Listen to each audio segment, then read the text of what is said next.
After weeks of negotiations and delays, it's done. Lisa Irwin's half-brothers talked to an FBI specialist flown in just to question them. The search for Lisa, first on Fox. Did Lisa Irwin's brothers hear something the night she disappeared? That's just one of the likely questions an FBI expert is hoping to get an answer to. Both boys were questioned for 2 hours total tonight. Fox 4's Eric Berg joins us live from the Northland home where the parents are staying with details of tonight's interviews. Eric?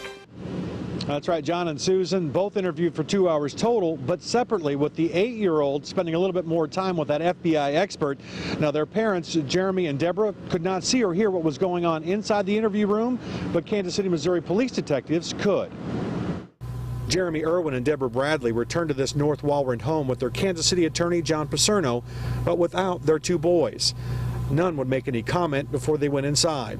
Now, Paserno spent about a half hour here, then left. He didn't talk on camera, but did give Fox 4 this statement, quote, "The family is relieved that the boys have been interviewed, that it went well, and that they won't have to be interviewed again."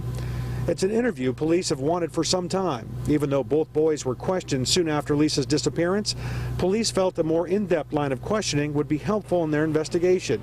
The request met with some resistance, while Joe Tacopina and Kansas City attorney Cindy Short were co-counsel. Then Short was dismissed and John Paserno was brought in.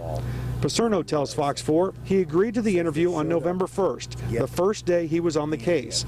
But the FBI asked for a delay so they could fly in an expert from Washington, D.C.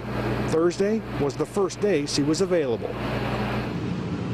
Now, obviously, we don't know what questions or more specifically what answers the boys gave, but one could assume that it will deal with the reports that early on in this investigation that we heard one or both of the boys, quote unquote, heard something the night that their sister disappeared. Attorney John Paserno again says the boys handled the interview process very well. Now, the question of whether or not Jeremy or Deborah will be interviewed again, he said, never came up. Eric Berg, Fox 4 News, working for you live in the Northland.